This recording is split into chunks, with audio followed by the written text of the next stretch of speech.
Vamos começar então com polêmica, né? O ex-diretor de operações da Polícia Rodoviária Federal, Djairlon Henrique Moura, confirmou que recebeu ordens do Ministério da Justiça para fazer blitz em ônibus durante as eleições de 2022. Ele prestou depoimento na manhã de hoje no Supremo Tribunal Federal. E quem acompanhou tudo foi o Bruno Pinheiro, que traz todas as informações. Boa tarde, Bruno Pinheiro. O que é isso? Confessando um crime eleitoral? Quero te ouvir. Ótima tarde a você também, Fernando Capês, ao Felipe Monteiro, Rodolfo Maris e quem nos acompanha aqui na Jovem Pan. Sempre uma alegria, uma satisfação. Uma oitiva longa, na verdade, esta oitiva de hoje, um importante depoimento no Supremo Tribunal Federal.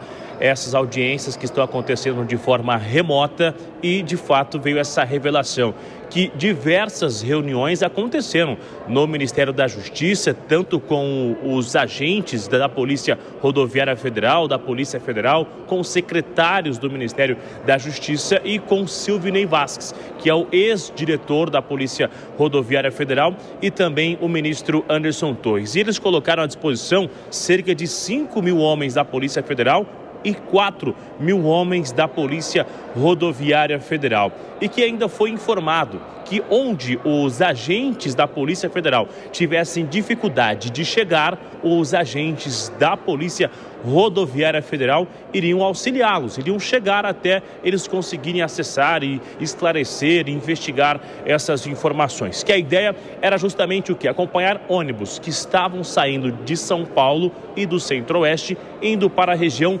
Nordeste e fiscalizar esses ônibus, sim. Essa operação aconteceu durante 7 dias. Já no segundo turno das eleições, houve uma nova reunião.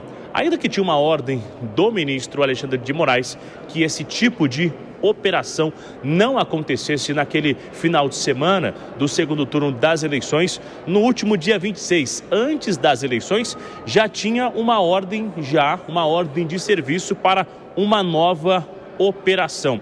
Durante esta reunião, então, ficou confirmado que havia essa operação e que a ideia era, de fato, fiscalizar esses veículos. O que foi revelado hoje? Que jamais veio uma orientação para dificultar a vida do eleitor, seja em qualquer região ou de um candidato específico.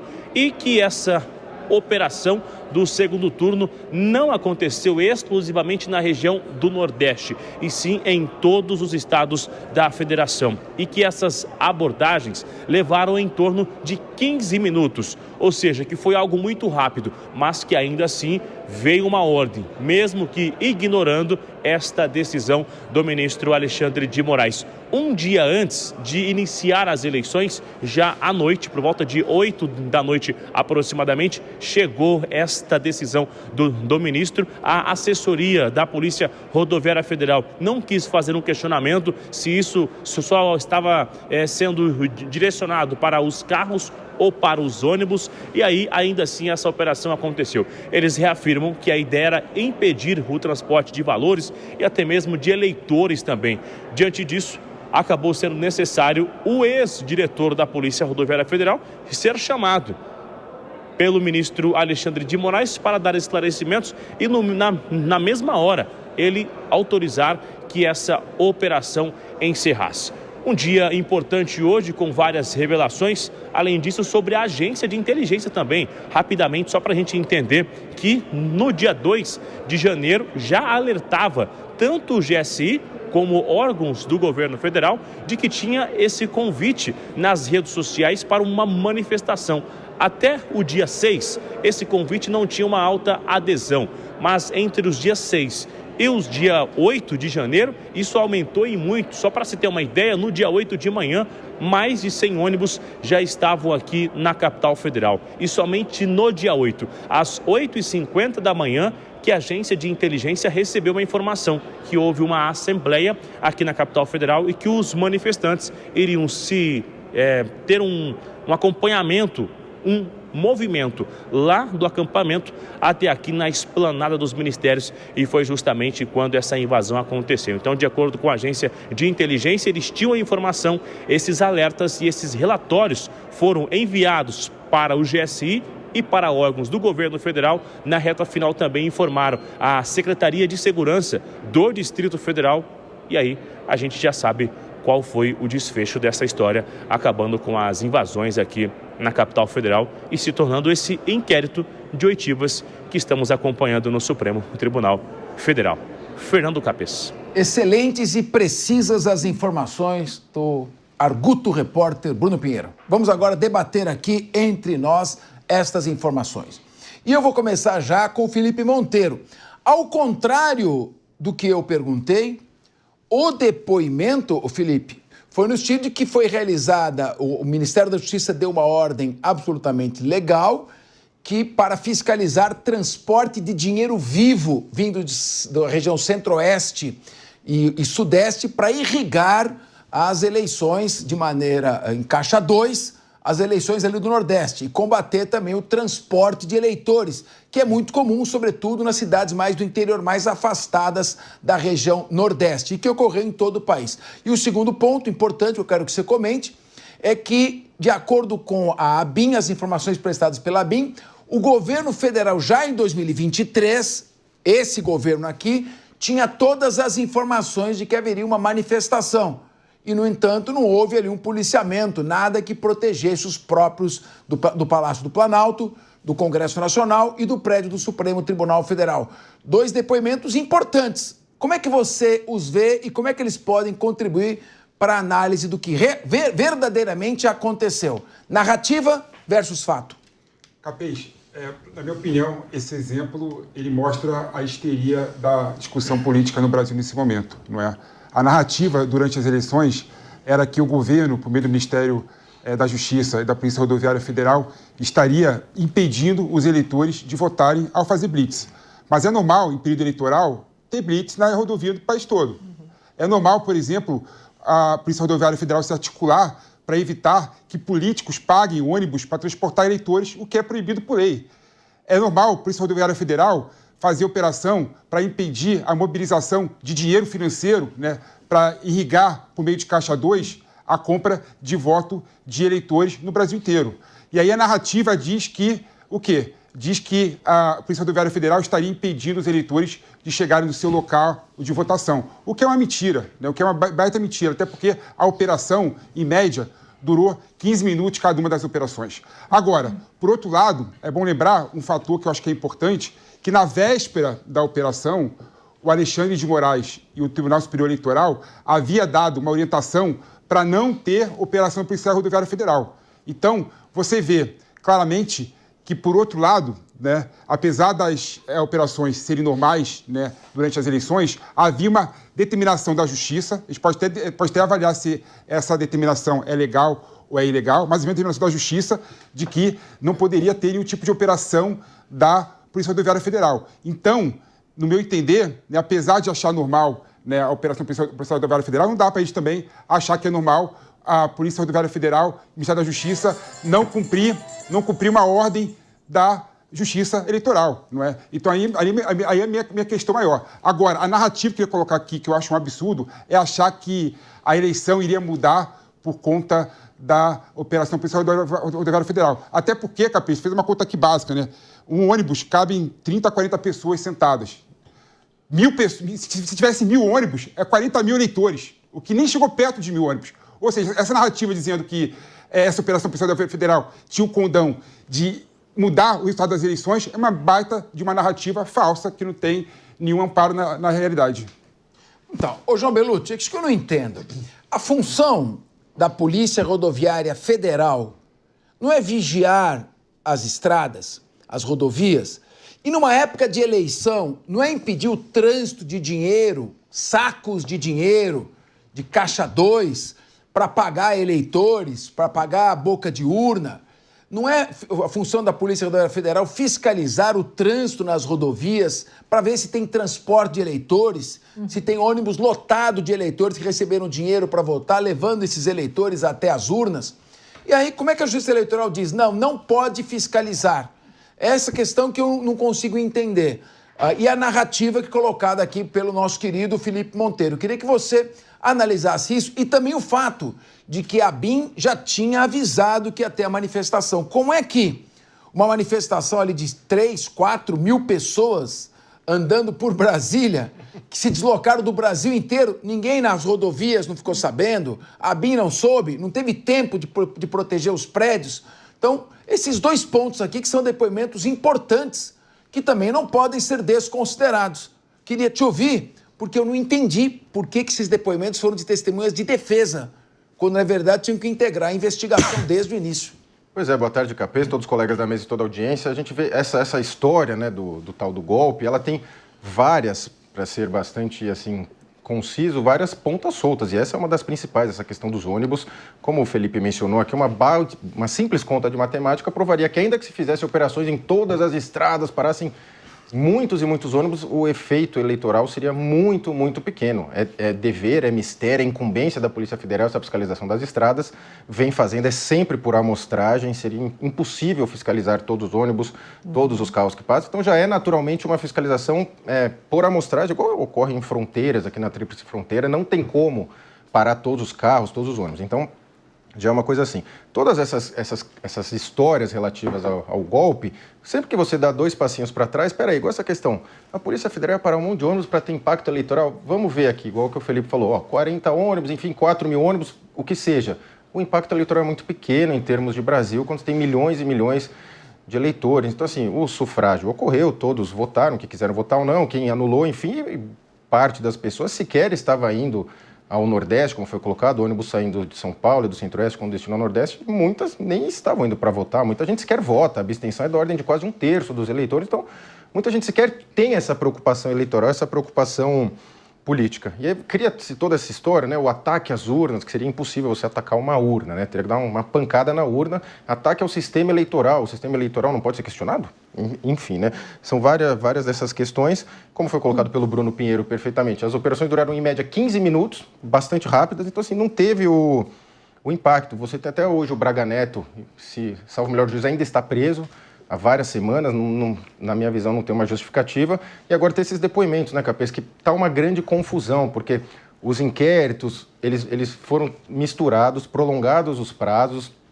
Então, assim, na minha visão, existem muitas ilegalidades, especialmente de ordem processual, que tendem no futuro, se houver as condições normais de temperatura e pressão no Brasil, eles serem revogados, assim como ocorreu em parte da Lava Jato, que na minha visão não deveria ter sido integralmente desmontada, mas a tendência é que isso ocorra no futuro no Brasil, mas me parece que toda essa história estão analisando especialmente o impacto eleitoral, Capês.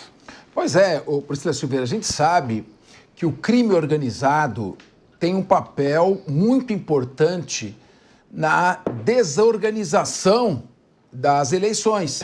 Ou seja, tem determinados redutos que o crime organizado chega e diz, olha, se não vierem votos para esse candidato, aqui nós vamos punir vocês, nós vamos dar toque de recolher, fechar comércio, então eu quero que venham os votos, a gente sabe qual é a zona eleitoral de vocês. O transporte de eleitores também é outra coisa que vicia as eleições. Como proibir que a Polícia Rodoviária Federal fizesse bloqueios e fiscalizasse o livre trânsito de dinheiro por ônibus ou de eleitores sendo levados como gado para votar? Queria te ouvir. Boa tarde, Capês, aos meus colegas aqui da bancada, a toda a nossa audiência. Capês, a gente bem sabe, não é, que quando se trata aí de eleições, principalmente não só, mas principalmente no interior desse Brasil, há realmente pessoas, ou existem pessoas que utilizam transportes para chegar até o seu local de votação, mas, como você bem disse, tem pessoas que pagam para votar, tem pessoas que não têm o que comer, por exemplo, e recebem algum tipo de valor, né, para ir lá votar num determinado candidato X ou Y. Mas aqui eu quero chamar a atenção para 3 pontos com relação ao que foi colocado aqui, tanto pelo Bruno Pinheiro, como também pelo depoimento do Djairlon. Primeiro, o TRE... Por que tudo isso surge, né?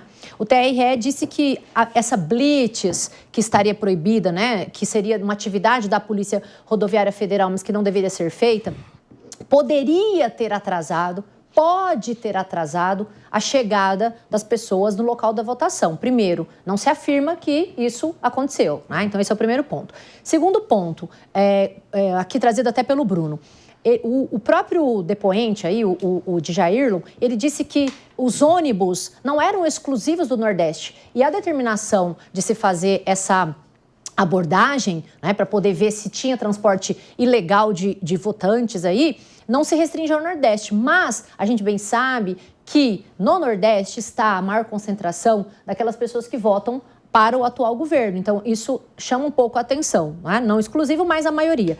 E uma outra coisa que aqui também me chama a atenção é que não teve o dolo. É claro que se ficar... Aqui a gente está levando como base o depoimento do Djairlon, e ele diz que não teve a intenção de prejudicar os eleitores. Então, ali estaria esvaziado o que nós chamamos de elemento anímico, ânimo. O que é isso? Exigido para o tipo penal que se imputa. Então, não teria ali a intenção de prejudicar, né, restringindo o exercício político, que é o que se desdobra do tipo penal, Capês, colocado lá no artigo 359-P do nosso Código Penal. Então, doutora... Não, eu estou explicando. Eu sei, mas turma, vocês não entendem esse teu juridiquês, hein? Olha lá, eu não estou entendendo. Não, claro que tá, ó. Se eu falo que não tem dolo, ele não tem, ou não teria, eu expliquei. Ele não teria a intenção de prejudicar. O que é ausência de dolo? Só repetindo, ele não teria a intenção de prejudicar, né, ali, ó, a restrição ao exercício político. Se ele não tem esse dolo, Capês, que eu acabei de explicar, não teria, então,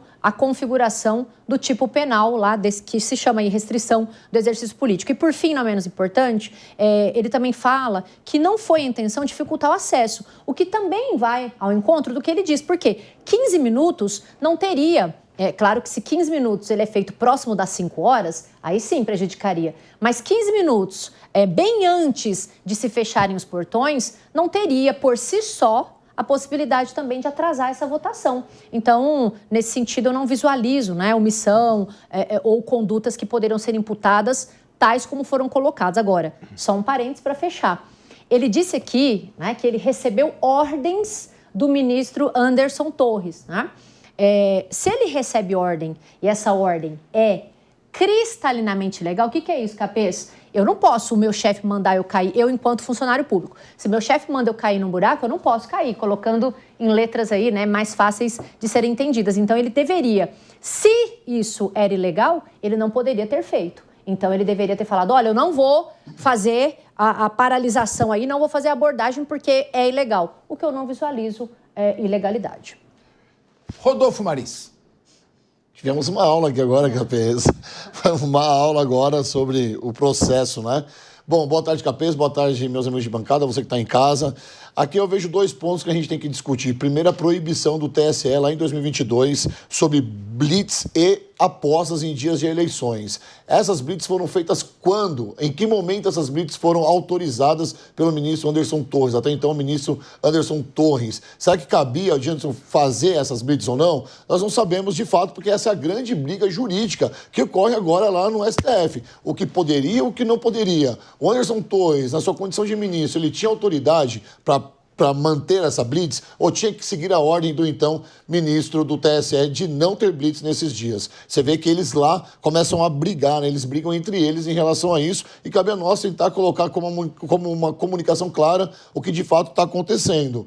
Capês, essas quedas de braço que ocorrem dentro do STF, sobretudo nessas investigações sobre essa questão do 8 de janeiro, ainda vai dar muito pano para manga, como diz a minha mãe. Uma hora é uma coisa, outra hora é outra coisa. Eu quero me atentar aqui a um fato que é bem interessante, porque em época de eleição, por exemplo, as rodoviárias de São Paulo, que tem aqui na rodoviária do Tietê, que transporta, né, seus passageiros para o norte e nordeste, eles têm um aumento significativo de 11,4% em época de eleição. Aí, como meu amigo Belucci colocou aqui, nem sempre essa quantidade de pessoas, esse aumento de 11%, quer dizer que todas essas pessoas são votantes. Eles aproveitam essa condição da eleição para irem visitar os seus parentes. Cabe agora entender se isso teve alguma mudança ou teve algum significado importante dentro do pleito de 2022. Se houve algum tipo de malefício, tem que ser punido. Se não houve, tá tudo dentro da Constituição e houve uma normalidade,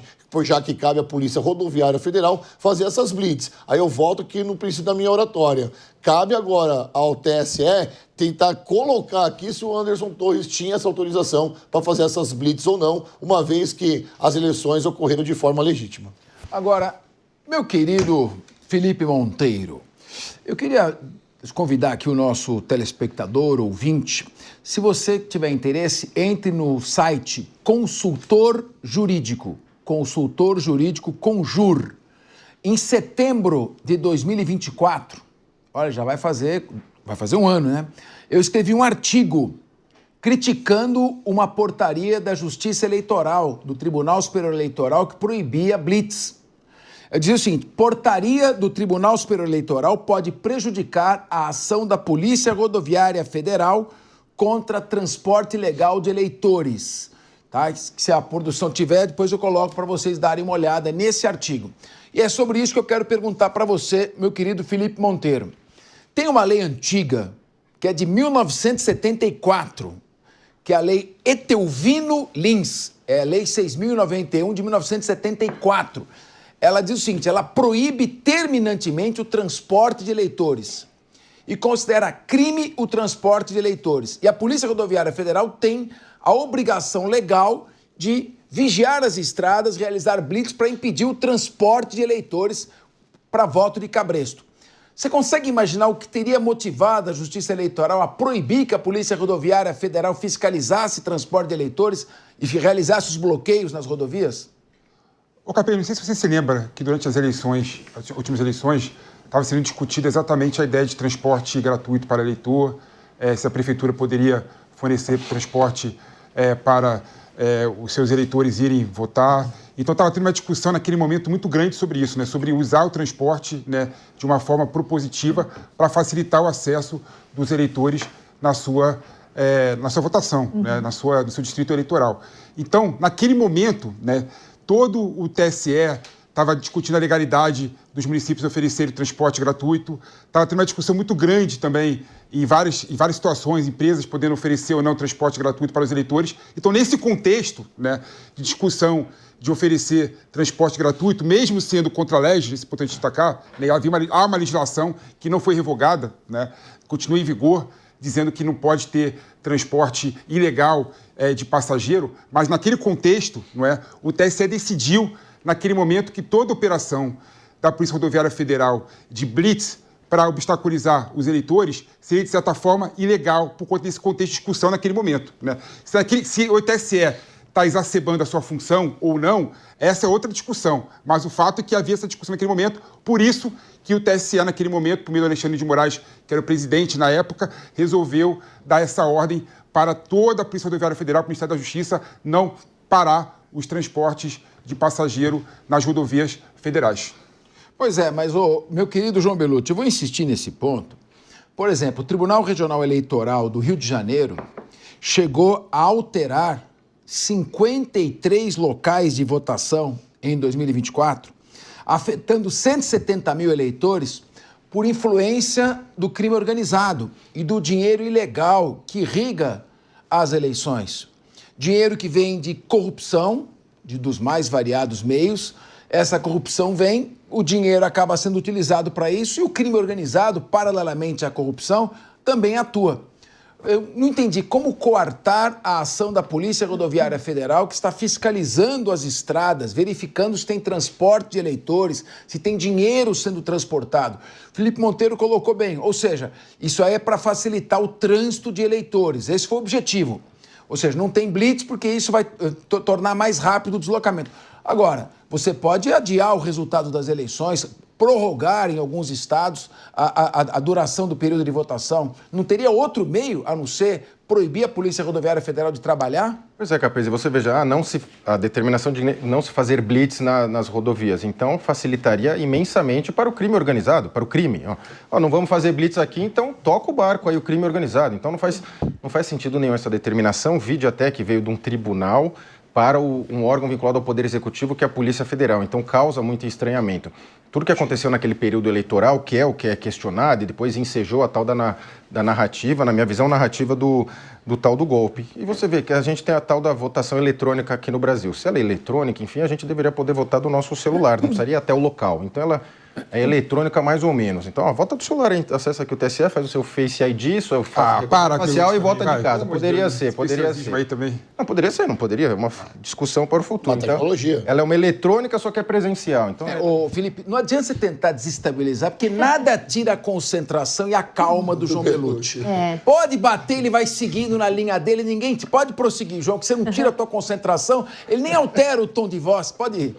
Então, é só uma confabulação, né? Poderia ser eletrônica, né? Vídeo da sua casa, então, mas quem sabe no futuro, né? Mas, enfim, essa discussão, né? A urna atrapalhou, a Blitz atrapalhou, não, me parece bastante rudimentar, né? Vários dos depoimentos que estão sendo colhidos no Supremo Tribunal Federal, que não é uma delegacia de polícia, mas está colhendo depoimentos em sede de inquérito, que é de competência das polícias, não do Supremo Tribunal Federal. Então está tudo muito confuso institucionalmente, opera-se no Brasil um desarranjo institucional e agora o Supremo, enfim, todos os agentes que atuam nessa questão precisam levar até o fim, não podem simplesmente recuar e ficam até opinando sobre anistia, sobre temas que sequer competem ao tribunal. Então, o estranhamento é o TSE se meter na Polícia Federal.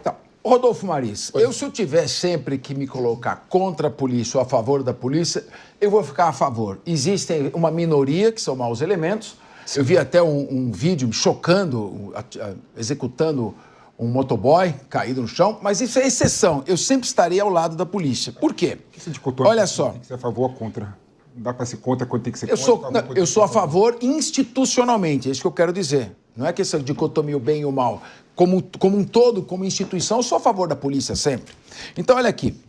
Pra você ter uma ideia, nesse artigo que eu queria que você comentasse, claro. O chefe do Centro de Inteligência da Polícia Militar de São Paulo, esse artigo que eu escrevi, que é o coronel Pedro Luiz Souza Lopes, ele afirmou que o crime organizado busca uma nova maneira de lavar dinheiro, infiltrando-se nas campanhas para abocanhar contratos públicos. Segundo ele, a participação, abre aspas, é bem maior do que se imagina.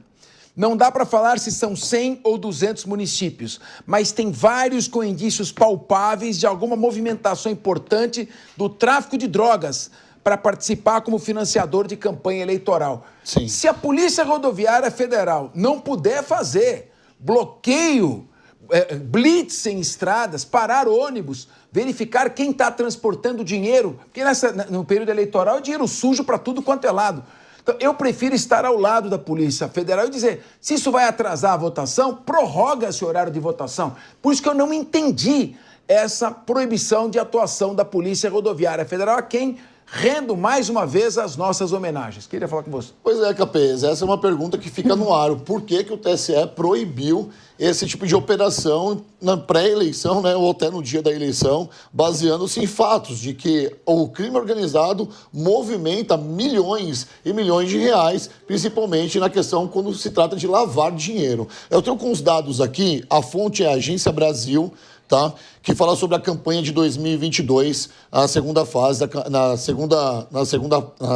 segundo turno da eleição, que foram apreendidos quase 2 milhões de reais no Rio de Janeiro e Amapá, que foram os estados com mais registros, 28 e 27 casos, respectivamente, Acre e Sergipe, 23 cada. Ou seja, o que eu quero dizer com isso aqui? Que mesmo em dia de campanha onde não poderia fazer essa blitz, 2 milhões de reais foram apreendidos. E o crime que mais se contestou aqui, se concretizou aqui, na verdade, foi o crime de boca de urna, ou seja, pessoas pagando por esses votos. Então, Capês, o que nós esperamos para as próximas campanhas, principalmente para essa corrida eleitoral de 2026 que está se aproximando, é que o TSE, junto com seus ministros, faça um entendimento diferente do que pode e o que não pode ser feito, tentando barrar justamente a lavagem de dinheiro do crime organizado. Pois é, eu queria ouvir agora o João Belucci com o comentário e os apartes do Felipe Monteiro. Seguinte ponto. No ideal não seria a Justiça Eleitoral estar atuando ao lado da Polícia Rodoviária Federal? Eu sei que, por exemplo, os GAECOS fazem muitas operações com a Polícia Rodoviária Federal. Eles fazem. Agora parece que o Ministério da Justiça está suspendendo essas operações, não estamos entendendo bem por que os GAECOS estavam protestando. Então, um dos casos citados em eleição foi a Operação Decúrio, quando mensagens de WhatsApp trocadas entre membros do PCC foram interceptadas e nela os integrantes dessa organização criminosa combinavam como eleger vereadores em Ubatuba, Mogi das Cruzes e Santo André. Ao tratarem do tipo de ajuda que seria dada ao eleitor, um deles esclareceu, abre aspas, isso é WhatsApp, bandido falando, vamos fechar com as famílias em quem deverão votar. E o dinheiro a gente vê mais pra frente. Não podemos fechar os olhos nessa realidade. O crime organizado está atuando nas eleições há muito tempo. E nós não podemos cortar o trabalho da Polícia Rodoviária Federal. Quero que você comente essa frase com a parte do Felipe Monteiro. Não, perfeito, Capês. Como eu coloquei antes, ao proibir blitz em rodovias, você está dando um recado para o crime. Pode seguir, agora está perfeito. Pode transportar armas, drogas, o que vocês quiserem. Não faz sentido algum a proibição de blitz com vistas da eleição, até porque o crime organizado vamos dar uma pausa porque é eleição. Isso não existe. O crime organizado penetrou todas as esferas da nossa vida social. Existem diversos comércios onde todos nós temos desconfiança que seja do crime organizado. Especula-se que ele tem mais dinheiro hoje operando no mercado legalizado do que no mercado ilegal. Vide a questão das próprias bets, de imaginarmos que diversos empresários surgiram e falaram, vamos agora investir em bets. Não me parece que é o caso, me parece que já havia toda uma estrutura montada e uma facilitação para outros meios ilegais. Então é bastante triste que isso aconteça. Agora, com relação ao crime organizado, atuar diretamente ali no pleito eleitoral, no dia da eleição, tem locais que a polícia não entra, mas o sistema eleitoral, as urnas entram para fazer a votação. Se houver, a título de exemplo, uma câmera nessa sessão eleitoral para fiscalizar os eleitores onde a polícia não entra, qual morador vai denunciar isso? Isso não existe. Também depois o crime organizado decide, aqui tem que votar em tal candidato. Se ele não tiver a votação, depois quem sofre é a população. A gente está falando de um arranjo institucional no Brasil que ele se aplica a pequena parte da população. Uma outra parte, vídeo o caso do Rio de Janeiro, vive sob o jugo do crime organizado. Então, tudo que a gente está falando para eles não se aplica. Para eles é uma outra lei, uma outra realidade. Então, para as pessoas que vivem ali, isso não se aplica. As eleições, para essas pessoas, é só ir lá e votar em quem o crime organizado mandou. O crime organizado que está no Poder Legislativo, no Poder Executivo, em todas as esferas de atuação, infelizmente. O Rodolfo Maris pediu uma parte. Você quer falar sobre a diferença entre o estado virtual, imaginário, e o estado real do crime organizado? O que o Belucci falou, ele tem uma certa razão, não, está coberto de razão. Porque em campanha eleitoral, o crime organizado anda de mão dado com muitos políticos. Basta você ir nas periferias, por exemplo, da cidade de São Paulo, onde as campanhas para vereadores, por exemplo, é feita ao esmo. As pessoas ali, líderes comunitários, têm às vezes até que pagar pedágio para alguns candidatos em troca de votos. Então isso também acontece no Nordeste, porque no Nordeste nós temos várias facções, entre elas Comando Vermelho e o próprio PCC, que acabam atuando nisso. E a gente sabe que uma questão que é bem emblemática aqui é a lavagem de dinheiro, e para eles isso é um prato cheio. Ô, Felipe Monteiro, você está na minha lista de transmissão, você recebe minhas dicas de filmes, você recebe os meus artigos. Você chegou a ler esse artigo que eu te mandei? Portaria do Tribunal Superior Eleitoral pode prejudicar a ação da Polícia Rodoviária Federal contra transporte ilegal de eleitores, 30 de setembro de 2024. Se você não leu, vou te pedir um favor, entra no site Conjur, põe Fernando Capês e pega esse artigo para você dar uma lida. Comenta tudo isso, que eu sei que enquanto o Belucci falava, não sei por que você balançava a cabeça. Você quer contestar o quê? Primeiro, Capês, tudo que você publica, eu leio, eu até sigo as tuas dicas culturais, dos filmes que você indica. Muito obrigado pelas suas dicas. Fazem meu fim de semana serem maravilhosos, né? Graças a você. Não, agora, vamos lá, vamos combinar o seguinte, vai. O ano tem 365 dias, né? No único dia das eleições, é o único dia em que a polícia tem que desarticular o crime organizado? Claro que não. Óbvio que não. A Polícia Rodoviária Federal, a Polícia Federal... Eu sou obrigado a te apartear. Se você me dá uma parte, eu sou obrigado a te apartear. Pode, durante os dois... Sou obrigado a te apartear. Mas é o único dia que tem transporte de eleitor. Porque nos outros dias não tem eleitor, porque não tem votação. Não, desculpa. A questão é outra, Capês. Você tem todo o momento para desarticular o crime organizado, né? Independente de ser por meio de transporte ou não, né? Com toda certeza, se tiver dinheiro sendo colocado na mão de eleitores para votar em determinado candidato que o PCC, que o Comando Vermelho quer que esse candidato ganhe, né? Não vai ser só por meio de transporte de passageiro que esse dinheiro vai ser mobilizado para cair na mão dessas pessoas, né? Então, assim, é um dia diferenciado, é um dia das eleições, um dia sagrado. Inclusive, a legislação eleitoral fala que não pode ter prisão, né? Nas 48 horas antes e nem nas 24 horas depois do pleito eleitoral, né? Ou seja, é um dia atípico, não é? Então, se a Justiça Eleitoral decidir naquele momento que não cabe ter operação da Blitz, né, cabe ao Ministério da Justiça obedecer, né? Porque, querendo ou não, o gargalo institucional do Brasil é o STF, é a Justiça Eleitoral no momento das eleições, não é? Então, esse argumento dizendo que a Polícia Rodoviária Federal tem que impedir o crime organizado, poxa, só no dia das eleições tem que pedir? Não, claro que não. Isso. Não tem lógica nenhuma disso. Tem lógica Muito bem. disso. Esse argumento é fajuto. Priscila Silveira, que faz tempo que você não fala, eu quero te ouvir. Sim. É claro que não só a Polícia Rodoviária Federal, mas o Ministério Público, a Polícia Federal, a Polícia Judiciária, a Polícia Militar, a Guarda Municipal tem a obrigação de combater o crime organizado todos os 365 dias. Mas é no dia da votação que tem a urna que vai ter o transporte ilegal de eleitores e transporte de dinheiro para comprar voto. Se nesse dia ela não puder trabalhar, o que adianta se organizar todos os outros 364 dias? É isso que eu queria perguntar. Eu sei que ele ficou arrepiado, eu quero o seu comentário, a parte dele, depois você vai falar de novo, Felipe Monteiro.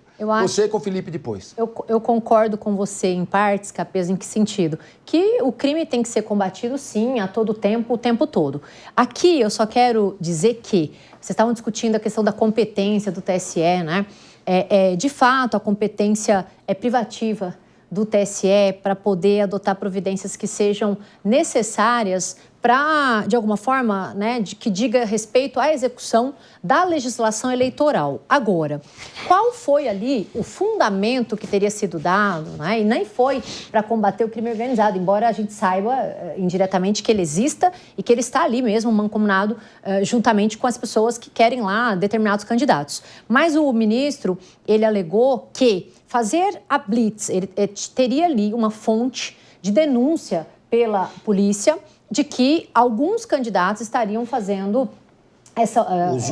fazendo uso dos ônibus para poder levar eleitores e votarem de forma obrigada, o que seria uma violação à liberdade do voto. Crime eleitoral. Isso. E aí, com essa informação, ele falou, olha, as pessoas têm o direito da livre circulação e dos eleitores. E aí, nesse ponto, né, teria na verdade, um descompasso com os pilares da democracia. Não estou dizendo que ali estava acontecendo, mas ele baseou a decisão de obstruir aí nessa situação. Agora, vamos lá. De um lado, a gente tem a liberdade do voto, mas a gente também, se o crime está acontecendo em flagrante, a polícia também não pode fazer isso. Ela não pode deixar de fazer, até porque, Capês, se ela deixa, ela tem a obrigação de fazer, e ela vê lá que um crime em flagrante estaria acontecendo, ele responde pelo crime que ele deixou de punir. Então, eu acho que a polícia aqui não é que mandou mal, mas eu acho que ficaríamos ali entre bens jurídicos protegidos e o crime, junto com a liberdade ali de voto, estaria lado a lado. Agora, então... Isso aí, o PP quer te apartear? PP, agora, se eventualmente vai ter algum policial, um mau policial, que atue criminosamente e queira se servir de uma blitz como um pretexto para parar algum ônibus de eleitores, ele tem que ser responsabilizado. Mas a gente nem sabe quem que está dentro dos ônibus, se são eleitores do candidato A ou do candidato B. Como é que você pode, de antemão, para evitar que um candidato seja favorecido, proibir a blitz, quando, na verdade, você não sabe quais são os eleitores que estão sendo transportados? Continuo sem entender a decisão do Tribunal Superior Eleitoral. A minha questão é institucional, Capês. Se o TSE fala que não pode ter blitz no dia das eleições, não cabe blitz no dia das eleições, né? Cabe a Polícia Rodoviária Federal, Ministério da Justiça, acatar a ordem do TSE, não é? Caso não cumpre ordem judicial, isso é crime também. E tem argumento anterior. Com toda certeza, né, o universo de eleitores que estavam no ônibus nas rodovias federais, a grande maioria, isso eu posso afirmar com toda certeza, né, não tem nenhum tipo de envolvimento com crime organizado, né? Então, ou seja, você vai criar uma operação para parar um ônibus todas as rodovias federais, não é, sob o pretexto de combater o crime organizado só no dia das eleições, sendo que você tem todo um contexto anterior. Tem 2 meses de campanha, né, para que você pode desarticular o crime organizado, usar a inteligência para desarticular o crime organizado. Não, mas só no dia das eleições, naquele momento sagrado que tem que fazer operação sob o pretexto de combater o crime organizado. Isso não faz nenhum sentido. Felipe Monteiro, o João Belucci e o Rodolfo Maris querem falar, mas eu quero dizer, dá a impressão que somente naquele dia pela primeira vez desde a sua existência e criação, a Polícia Rodoviária Federal resolveu fazer blitz para fiscalizar transporte de eleitores. Isso aconteceu em todas as eleições. A exceção não é que ocorreram a blitz só naquele dia, é não ter acontecido a blitz naquele dia. E quando você diz, óbvio, aqui somos todos da área jurídica, todo mundo sabe que ordem judicial a gente cumpre, não tem que discutir, não tem que descumprir, mas aqui a gente discute. Aqui a gente debate. E o que eu quero saber é o seguinte: foi correta a decisão do Tribunal Superior Eleitoral de proibir a fiscalização da Polícia Rodoviária Federal? Queria rapidamente a opinião de cada um, novamente começando com você, Pepe, mas falando rapidamente de cada um, queria ouvir a opinião de cada um. Foi correta ou não foi correta? Vocês, como comentaristas, podem emitir a sua opinião. Eu acho que foi correta, Capês. O mais importante durante as eleições é o eleitor chegar no seu lugar de votação e exercer o direito sagrado que é escolher quem é o seu candidato a presidente, a deputado federal, a senador. Isso que é o mais importante. Qualquer outra coisa, naquele momento, naquele dia sagrado, é coisa periférica, é perfumaria, não teria sentido. Certo. E se tiver, por exemplo, um transporte de eleitores, vindo como era antigamente, na República Velha, sabe como é que era? Na República Velha o voto? Os coronéis pegavam os funcionários da fazenda, pegava a cédula, o coronelzão escrevia quem era o candidato em que você ia votar, fechava a cédula no envelope, lacrava o envelope, entregava pro... Agora você vai lá e deposita o envelope na urna. Sim, mas o que está escrito aí dentro? Não sei. Não precisa saber. Tá, já coloquei o candidato que você vai votar, já está fechado aqui, você vai depositar na urna. Ele fala, mas eu preciso saber em quem que eu vou votar. E ele dizia, não preciso, o voto é secreto. Não, pois é, Capês. E você vê como eu discordo da decisão tomada pelo TSE nesse sentido. A Polícia Federal deve atuar todos os dias. Discordo também dessa questão de não poder ser preso em véspera de eleição e posteriormente deveria poder, se sim, não vejo o link entre as duas situações, mas é o que está na lei e acaba prevalecendo. Então, nesse dia, o que se pode especular é que seria o dia D para o crime organizado transportar drogas e armas em ônibus com passageiros, já que não vai haver fiscalização. Então, para o crime organizado é festa. É o dia D, transporta drogas e armas, já que não tem fiscalização, põe no ônibus e quem está no ônibus nem sabe o que tem dentro do ônibus. Chegar criminosos, colocar drogas e armas, as pessoas passageiras não vão saber. Então, é lamentável e espero que isso não ocorra mais. Já sim, viu, Pelucci? Já sim. Armas e drogas são transportadas... Todos os dias. Todos os dias. Todos os dias, sim. Normalmente. Mas aí num dia eu vou deixar... Uma facilidade absurda. Mas aí num dia sai na imprensa, ó, o TSE decidiu que esse dia não fiscaliza. Aí é o dia D, transporta mais volume. O Felipe está falando de todos os dias. Nós estamos falando de uma decisão da Justiça Eleitoral, que não é todos os dias, é no dia da eleição. É isso que nós estamos discutindo. Então, eu queria ouvir a opinião agora da comentarista Priscila Silveira. Capês, se eles tinham certeza de que ali havia situação flagrancial, de compra de votos, eu acho que eles poderiam romper essa decisão. Agora, como o ministro, aqui eu vou com o PP em que sentido? Num pedacinho, viu, PP? Se for para assegurar o voto livre, a liberdade de voto, com a certeza de que ali haveria algum tipo de embaraço para poder violar essa garantia constitucional, o TSE tem, certo? Mas eu repito, a Polícia Rodoviária Federal, havendo ali informações de que teria compra de voto ou crime organizado, eu acho que ela poderia desobedecer, sim, a essa ordem, porque ali eles teriam que combater. Então, na verdade, se for para não ter a possibilidade de assegurar ao Estado aí a liberdade de voto, o TSE tem competência, teria competência para isso e teria acertado na decisão. Rodolfo Marisa, eu quero a sua opinião. Eu, sinceramente, Capês, eu não sei que mundo que o Felipe Monteiro está vivendo. Sinceramente, estou tentando descobrir aqui. Vocês em casa precisam me ajudar. Porque 40... Depois, o Felipe vai poder responder depois. 48 horas antes de uma eleição, você não pode prender ninguém. Nem 24 horas depois. Sabe o que é isso? É uma licença para o crime organizado atuar. Ponto final. Aí o Felipe vem com o argumento de que o TSE fez certo porque não pode, é o livre voto. Ninguém está falando que a pessoa não tem que votar. A pessoa pode votar sim. Só que com essa licença dada pelo TSE de que as pessoas não podem receber blitz, que o ônibus não pode ser fiscalizado, é uma licença para tráfico de drogas, para tráfico de armas. O voto pouco importa, na verdade. É um crime organizado fazendo tráfico de drogas intermunicipal, indo interestadual, de um estado para o outro. Tem que fiscalizar, sim. E quem não deve, não teme. Se a pessoa está indo lá só para votar ou para visitar os parentes, tá tudo bem, não tem problema nenhum. Só que se algo ilícito for apontado e for concretizado que for concreto o ato ilícito, a pessoa tem que ser punida por isso. Ponto final. Agora, a gente vive no Brasil, onde 48 horas antes de uma eleição a pessoa não pode ser presa e 24 horas depois a pessoa também não pode ser presa. O Brasil continua sendo uma piada. Nosso sistema jurídico erra nisso, assim como outras coisas que o nosso sistema jurídico tem, e eu aponto como falha. Não adianta esse tipo de coisa, porque está errado. E cabe ao TSE rever esse fato, porque o crime organizado lava dinheiro e trafica através dessa nuance, dessa chancela que é aberta. Deixa eu só fazer aqui um comentário que até vai ao encontro do que eu disse aqui.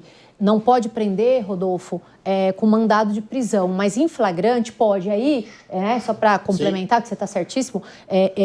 Obrigado assim, por isso, claro. Só para dizer o seguinte, se eles tivessem notícia de situação flagrancial, mesmo em época de eleição, o flagrante pode, né, ser levado aí, e é por isso que eu disse, se a polícia tinha notícia de que há situação flagrancial, mesmo em época de eleição, aí pode prender. Agora, as outras hipóteses de prisão, por exemplo, prisão preventiva, com mandado, né, em aberto, aí há o cumprimento lá das 48 horas. Só para dizer que se a Polícia Rodoviária Federal fez a blitz e tinha flagrante, repito, ela tinha que combater sim, não tem isso, não tem hora, não tem dia, e por isso depois que a gente fica questionando a atividade da polícia. Ah, a polícia não prende, a polícia é isso. Então eu acho que não tem que escolher um momento. Claro, lembrando, como eu disse há pouco, desde que não haja, evidentemente, um embaraço na liberdade de votação.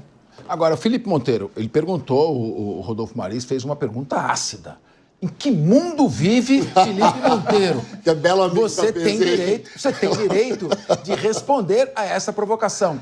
Agora, talvez a motivação da pergunta seja, imagine você, o sujeito sabendo, uma organização criminosa sabendo que naquele dia não vai ter nenhum tipo de fiscalização nas rodovias. O que vai circular, meu amigo, de dinheiro para a eleição e para não eleição? O Rodolfo Maris está com medo da sua resposta. Não, eu perguntasse para ele, a resposta a pergunta pergunta do você. Major. Agora o Major está nos assistindo, um grande abraço para você, meu amigo. Ele perguntou assim... Que Major? Major da Polícia Militar, um grande amigo meu, perguntou assim, pergunta pro Felipe se o PCC parar de agir nas eleições. Essa é a pergunta que fica. Ih, olha, então agora o Felipe Monteiro você vai ter que você tá encrencado. Eu quero saber assim, será que o PCC para de agir durante as eleições? Será que o PCC não tem interesse em eleger vereadores aí por todo o Brasil, até prefeitos? Quero te ouvir, querido. Não, eu fico preocupado com o seguinte, Capês, eu quero entender que mundo que o Rodolfo vive. Boa! O mundo que o PCC, o Comando Vermelho, só age no dia das eleições, né?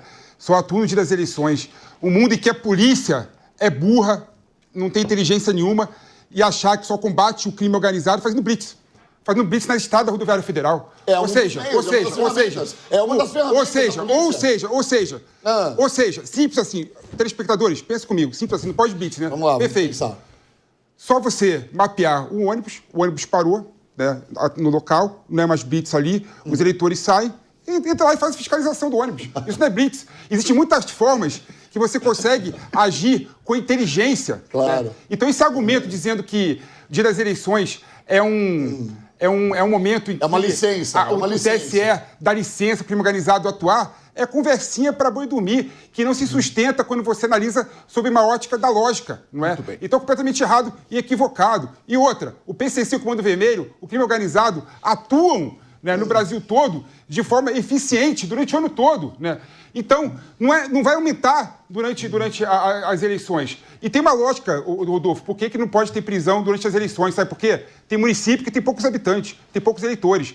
Que se a polícia, por exemplo, a mando do prefeito naquela localidade, pudesse modificar as eleições, só prender os eleitores do adversário, né? Sem nenhum tipo de justificativa. Ou seja, tem uma lógica por trás dessa regra. Deixa eu trazer, então não dá para você querer... Calma aí, Capês. Você fica aqui no meu lado tentando falar pra você no meu ouvido aqui o tempo inteiro, cara. Nossa, eu não consigo terminar o argumento. É impressionante isso, cara. Fala, vai.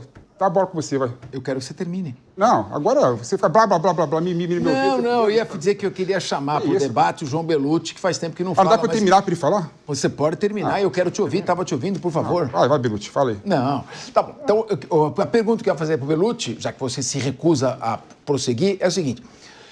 Parece que o Felipe Monteiro diz que desconsidera a existência do policiamento ostensivo preventivo. Ou seja, o policiamento se faz em blitz e fiscalização nas estradas, é um policiamento ostensivo. Ou seja, ele pré-inibe, sabendo que tem blitz, o crime organizado vai ser inibido naquele dia a fazer transporte de eleitores ou de dinheiro para compra de votos. Agora, o Felipe Monteiro disse que é mais fácil colocar um satélite da NASA para saber de que lugar vai sair cada ônibus em cada dia. Então agora eu devolvo a palavra a você, porque eu te fiz uma provocação e quero que você responda para depois o Belucci comentar. O ônibus parte de um lugar e vai para outro lugar. O ônibus fica transitando o tempo inteiro na rodovia federal. Isso é lógico, né? Se ele parte de um lugar, se a polícia militar daquela localidade acha que aquele ônibus está sendo incrementado com o produto do crime, é só ir lá e fazer a abordagem. O TSE não proibiu isso.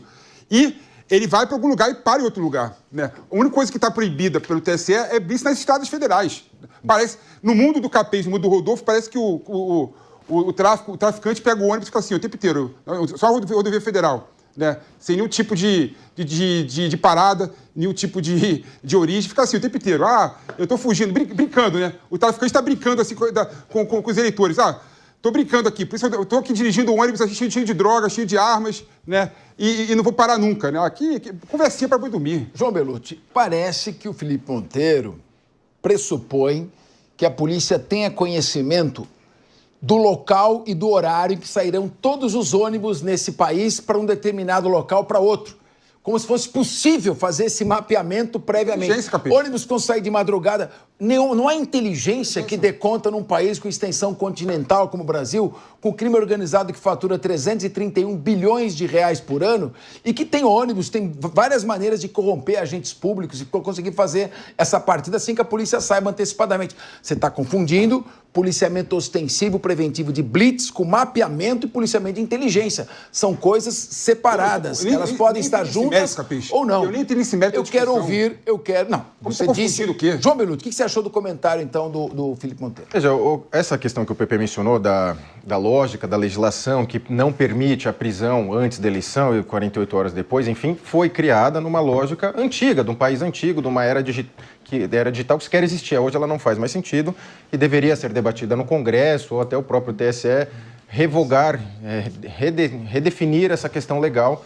Isso é um ponto. Outro ponto da questão do transporte, como eu mencionei, como se proíbe a blitz em rodovias federais, onde circulam centenas, milhares de ônibus todos os dias, especialmente nesse domingo de eleições, onde as pessoas se movimentam bastante, é uma questão que está equivocada por parte do TSE, que teve essa determinação, já que pode-se favorecer o transporte de drogas e armas, e não é só por ônibus que seriam feitos, enfim, de presos que estão nas saidinhas e não voltaram, enfim, toda essa questão dessa cultura bandidólatra. Agora saidinha também no meio. Agora não, todos, saidinha, todos, principalmente esses que não voltam, cometem novos crimes e recebem todas as benesses da nossa legislação bandidólatra. Mas também eles usam transporte, o crime organizado tem empresa de transporte, tem posto de gasolina, tem restaurante, tem tudo. Ali refinaria, meu amigo, refinaria de petróleo. Ali é só mais um dos negócios. Então, se sai a notícia na sexta ou sábado, domingo não pode ter blitz nas rodovias federais. Para o crime organizado é aquela história. Prato cheio. Toca o barco aí, põe todas as armas que a gente estava precisando, põe lá no ônibus e vamos embora. Priscila Silveira, começando com você, é isso que me chama a atenção. Parece que nós estamos vivendo num mundo bipolar. Na bipolaridade tem, de um lado, o atual governo, do outro, o ex-presidente Jair Bolsonaro. E é isso, aquilo, tudo no país está orbitando em torno desses dois polos e o crime organizado silenciosamente vai crescendo e dominando todas as áreas aqui do país. Então, essa é uma questão, quando a gente coloca isso no centro, no epicentro da discussão, surgem coisas como essa. E eu digo, vamos prestigiar a nossa polícia, antes de tudo. Vamos acreditar na nossa polícia e dar liberdade para ela atuar, fazer quantos bloqueios e blitz ela quiser. Esse é o ponto que eu queria discutir aqui, prós e contras dessa ideia. Capês, toda vez que a gente tem polarização, não importa se é na política ou qualquer coisa que o valha, ela traz para a gente uma cegueira, né? Eu digo isso em que sentido? Impede a gente de analisar juridicamente, impede muitas vezes, e é claro que tudo na nossa vida tem política, né? Decisões, tudo que a gente faz é decidido através daquilo que você tem, de alguma forma, a ter algum benefício, seja na política ou não. Agora, o problema aqui é que, quando você fala do crime organizado ou das organizações criminosas, cada vez mais eles vão se infiltrando. Então, é óbvio que a gente não adianta reclamar que o crime organizado, a organização criminosa está se expandindo, sendo que a gente faz, muitas vezes, né, um caráter omissivo em não repreender essas organizações. E isso também se estende, como você, no começo aqui dessa matéria, você nos disse que havia lá orientações e diretrizes de organizações criminosas que estavam infiltradas ou na pretensa infiltração de algumas cidades. Ele citou Santo André, enfim. Então, na verdade, cada vez mais eles vão ganhando braços e eu acho que a polícia não pode parar. Nesse sentido, eu acho que nesse ponto em específico, por mais que a gente discuta sobre a liberdade da votação, a polícia não poderia parar as atividades. Agora, repito, né, a gente tem que ser contra sempre a organização criminosa dentro de uma legalidade, da atuação da polícia, mas havia ali, para fundamentar a decisão do ministro, ele disse que tinha tido denúncias de que um determinado candidato que estava à frente e eles estavam buscando ônibus especificamente desse candidato que estaria à frente das eleições. Agora, o crime organizado não dorme, Capês. Quem dorme é a gente. A gente fica lá, berço esplêndido, esperando com que eles cada vez mais fiquem cada vez mais organizados. Não importa em qual cenário, enquanto aqui a gente está discutindo se o Bolsonaro ou o Lula, se o Lula ou o Bolsonaro. Enquanto isso, eles estão lá crescendo cada vez mais. Agora, nesse depoimento, né, STF houve testemunhas do ex-ministro da Justiça, Anderson Torres. Tem aí, ex-diretor da Polícia Rodoviária Federal, confirmou ordem para blitz durante as eleições. Mas tem também um outro depoimento importante que a gente precisa comentar aqui, que é do ex-diretor adjunto da ABIN, que é o Saulo Moreira Cunha. Ele diz o seguinte, que foram enviados alertas sobre o 8 de janeiro aos órgãos de inteligência federal. Desde o dia 2 de janeiro, já sabia que haveria uma ação de grande para médio porte. Abre aspas, eu diria que no dia 7 de janeiro já tínhamos pelo menos informações de que a manifestação seria de médio para grande porte. Apenas no final do dia 7 chegaram os números da Agência Nacional de Transportes Terrestres de ônibus, ele declarou. Então, na verdade, se o governo já tinha informações, segundo esse depoimento, de que haveria uma grande manifestação, não deveria ter sido feito ali um escudo de proteção da esplanada aí, da Alvorada, dos prédios do STF, do Palácio do Planalto, da Câmara dos Deputados. Ou seja, não tinha ninguém fazendo a vigilância. Eu não consigo entender a incompatibilidade entre a informação prévia ter chegado e as providências de proteção preventivas não terem sido tomadas. O que você acha desse depoimento, começando aqui com o Rodolfo Maris e seguindo depois com o polêmico Felipe Monteiro? Polêmico, mas sábio Felipe Monteiro. Capês, essa sua informação foi exatamente o que afastou o então governador Ibanez do cargo do Distrito Federal. Porque soube-se que ele tinha recebido essas informações e me parece que, até então, entre aspas, aqui no caso Seleviano, não deu ouvidos a isso, achando que talvez isso não fosse acontecer. Desculpe, eu sou obrigado a interrompê-lo, claro. Porque, de acordo com ele, as informações foram repassadas ao governo federal a partir de relatórios, só para corrigir o ponto. Sim, mas como me refiro a Ibanez, vai recebendo a informação de que haveria, talvez, essas pessoas no dia 8 de janeiro recebidas um dia antes. Foi o que o que afastou ele, inclusive, do cargo de governador do Distrito Federal. Aí as investigações mostraram que ele não tinha nada a ver com isso e retornou ao cargo. Fato é que receberam informações sobre esses ônibus chegando lá, mas talvez não se atentaram ao fato e nem se dava também para presumir o que ia acontecer no 8 de janeiro, né? Onde as pessoas invadiram e depredaram e aconteceu aquele caos todo que vai entrar para os livros de história do nosso país, com certeza. Agora, seria prematura qualquer outra coisa que eu falasse aqui, Capês, porque a gente precisa ouvir, de fato, os depoimentos. Ao longo do dia isso vai ser mais apurado e nós teremos aqui uma notícia mais concreta sobre esse ponto que você trouxe para a gente falar com um pouco mais de assertividade. Pois é, mas, Monteiro, o que me chama a atenção, independentemente do depoimento, é a capital federal do país, do Brasil.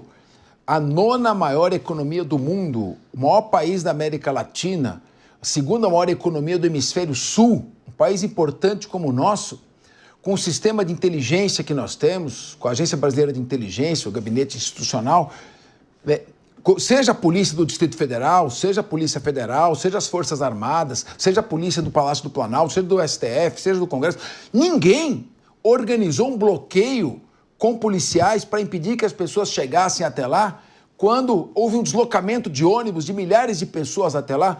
É isso que eu não consigo entender, esta omissão em proteger os próprios ali do Palácio do Planalto, do Congresso Nacional e do Supremo Tribunal Federal. O governo federal não teria também que ter tomado providências para isolar aquela área? Ô Capês, por mais que o relatório da BIM indicasse naquele momento que ia ter uma grande manifestação, né? Grande manifestação é contrário de quebra-quebra, é contrário de invadir o Palácio do Planalto, invadir o STF, invadir o Parlamento, né? Então são coisas completamente diferentes. Só porque eu imaginaria a grande manifestação, como tem várias grandes manifestações no Brasil nos últimos anos, da direita, né? Pacífica, né?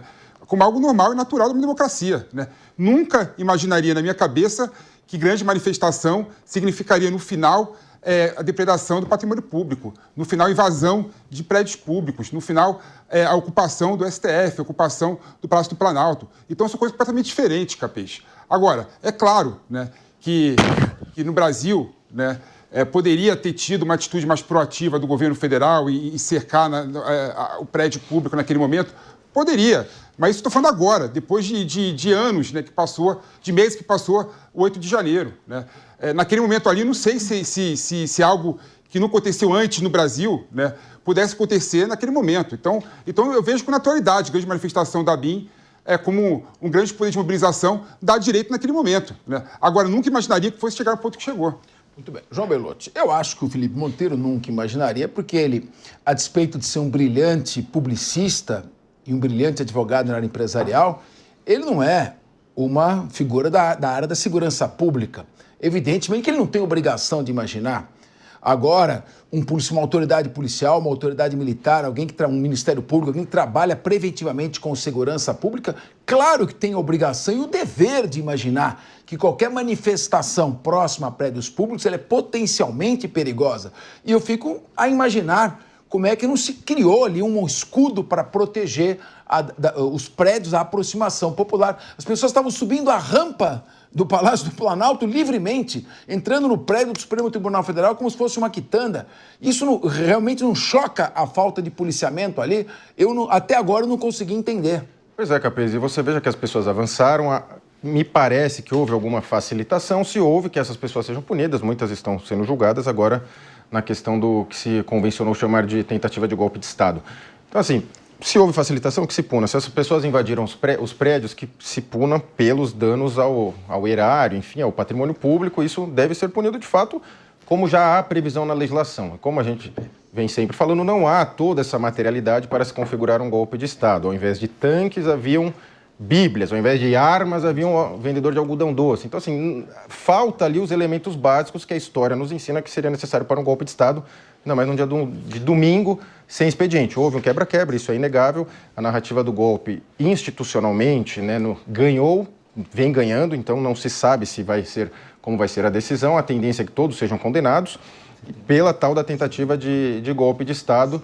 E o Anderson Torres foi um desses símbolos. Ele chegou logo no início, o próprio governador do Distrito Federal, Ibanez, chegou até a ser afastado, porque teria, de alguma forma, permitido que fosse facilitado. O Anderson Torres mencionou na época que estava nos Estados Unidos, o que foi comprovado posteriormente. Então, assim, há diversos elementos que não estão muito claros e há muita dificuldade para essas pessoas se defenderem. Muitos advogados alegam que sequer tiveram acesso à íntegra dos documentos, à íntegra dos autos. E você ainda tem todos sendo julgados no Supremo Tribunal Federal. A imensa maioria das pessoas sequer tem foro privilegiado, e mesmo o Jair Bolsonaro já estava fora da presidência. Então deveria ser tudo remetido para a primeira instância. Como não vai ser, essas pessoas terão o recurso dentro do próprio Supremo Tribunal Federal. Então, assim, não me parece o correto dentro da legislação brasileira. Muito bem, eu aprecio sempre a calma do João Belucci. João Belucci é aquele que dorme na montanha-russa na hora do looping. Muito bem.